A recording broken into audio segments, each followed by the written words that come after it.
Alongside Brett Taveau, author of Unpacking Greatness, a book you can find on Amazon. Great Christmas present for the Chiefs fan in your life if you want to look that up. Brett, we're going to go over 3rd and 11, a crucial play for the Chiefs against the Broncos. Let's take a look at this one. And Andy Reid revealed something about it afterwards, is that Patrick Mahomes actually checked to this particular route for MVS.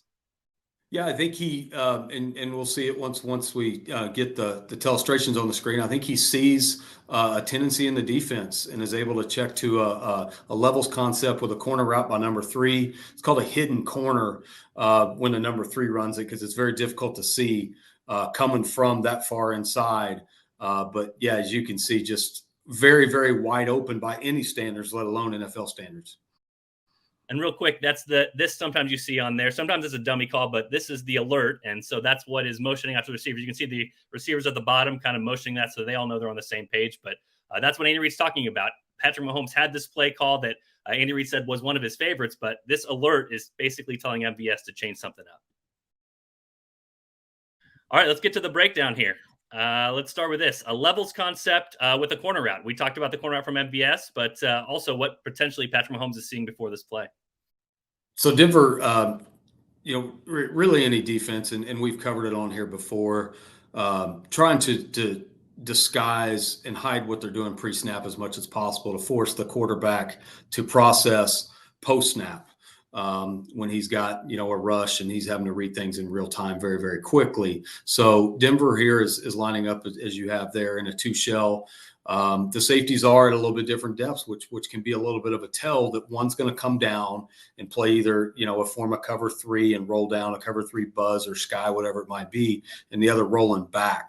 So I think Mahomes picks up on this here.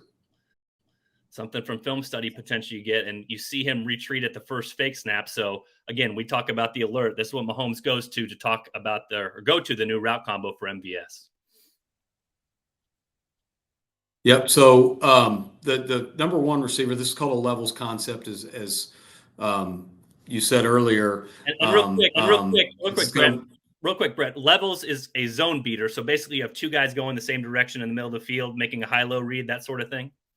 Yeah, there's a little bit of a horizontal stretch to it as well as a vertical. But yeah, they're really trying to isolate, a seam player to where if they carry this 10-yard dig by number 2, as we'll see here once we roll the tape, that fin route underneath should be there for the taking. But if they sit, it should open up a dig window. So what you have is really kind of a zone beater with this levels concept, and then this man or this corner by number 3 is a man killer, as we'll see.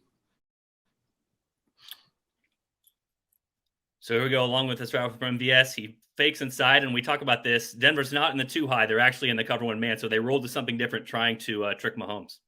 It's an off man technique here. You see a lot of press man, but this is more of an off man or a catch man technique by the defense. But as you have noted there, they're going to roll back. Safety's going to play a very deep middle of the field, and everybody else is one-on-one. And so MVS does a really good job of selling the inside here, like he's going to run maybe a crossing route, a skinny post from number 3, something like that. And it really, really gets this safety that is rolled down to cover him, committing to the inside, as you can see with his hips, which is going to give him a great opportunity to be wide open on the outside. And real quick, we talked about this offline, but his safety help is in the middle. This safety back here that's covering MVS, his help is in the middle.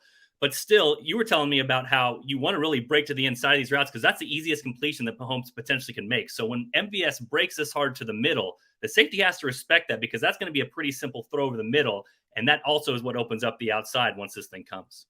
Yeah, and different kind of man structures, depending on what the linebackers are doing, will kind of impact how the rest of the defense plays. If there are linebackers that are free droppers in the middle, they're going to be less. They're going to prioritize that inside space a little bit less here. But he knows he doesn't have any because they sent a 5th rusher, and then the other linebackers got the back man. So he knows he doesn't have much help on the inside. So he's really got to try to give a hard close on that inside space once MVS threatens it. And we see exactly what happens once he does that is that the Chiefs have this perfect call and MVS runs a great route. He does. He really sells, as I said, that inside route, and then what the um, but yeah, you've got the outside area highlighted there, and there you go. The in breaking routes with both the fin and the dig take those defenders all the way across the field. So you've got in half of the field one offensive player and one defensive player essentially. Whereas on a traditional smash concept, you may have a hitch and then a corner route behind it where that corner can possibly recover even in man coverage and impact or at least run it down. But there's, the fact that they're running in breaking routes across the field really, really isolates and puts this safety in a bind. And one final thing you pointed out about MVS, this is the second straight week we've talked about this, is part of getting into the Chiefs offense from Mahomes is figuring out the playbook route you're supposed to run, but then altering it if you need to. He does a good job of altering this route too because of the safety that's behind him and also the defender behind him. He kind of cuts this thing off a little bit and makes it so that he's going to be even more open than he would be if you ran a typical corner route.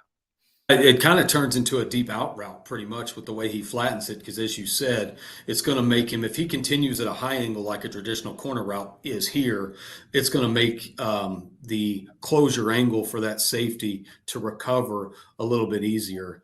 So the fact that he flattens that, as you said, makes it much more difficult to close. And that throw, if you want to take it back, we've been so concept focused in the alert. I mean, just the throw here, roll a little bit more. I mean, he's got somebody in his face, and he's making I'm guessing that ball probably goes 35 or 40 yards on a pretty good line there to make that. So again, something I overlook because we've been so focused on the alert and how this concept stresses this particular defense, but you can see it from a little bit better angle here. Just easy throw, right? That's pretty good. Also, the offensive line, they're passing stuff off on the left side. Pretty good. Again, especially when the blitz is coming. This is about as good as you can ask for from Mahomes. Absolutely. All right, it was Brett. a huge play. We were talking before the before the show a little bit that if they don't get this, I mean, how many 3 and outs have they had up to this point, or how many times have they had to punt in the second half up to this point? So you're punting back, and yeah, you're playing a backup quarterback, but you're giving the ball back to a defense that has been on the field a good part of the second half with one timeout and like 3 minutes and 10 seconds left. So this was massive. Yeah, Brett, we talked so much about Mahomes and how he can make all the throws. He had the crazy one across his body in this game. But I think this just shows, too, when we're talking about processing some of those things that really coaches appreciate, being able to change the play beforehand, get to an alert, and get to somebody. I mean, I think casual fans, even I fall into this, like, how does a guy like this get 11 yards, get wide open on a play? Like, what defense are they running? What are they doing? Well, they get that way because Patrick Mahomes alerts to something they're not expecting, alerts to a man-beating potential play on this particular snap, and that's why you convert. So I think it just speaks another level, if you will, of Mahomes' excellence is that in this type of play, even Andy Reid was kind of odd afterwards saying, hey, this wasn't just a great throw. This wasn't a great rollout. This is a great call by Patrick Mahomes being able to do this in a critical moment for the Chiefs. And I think that's what makes him generational. And as you said, people that follow from a distance, they see the crazy throws, some of the scrambles he's had, just the crazy athletic plays. But he's got this part too. I mean, as you stated, and we've seen many times, that I think that's, he's got it all. 2 weeks in a row, too. MVS, he hasn't caught many passes, but we've seen 2 really good routes from him, adjusting those routes as well and coming up with at least giving Patrick Mahomes a chance to make a big play. Here he did make a big play. And again, this was a big reason the Chiefs were able to hold on for a 34-28 win against the Broncos on Sunday. That's going to wrap it up for the details. For Brett, this is Jesse. Be sure to tune in for another episode next week.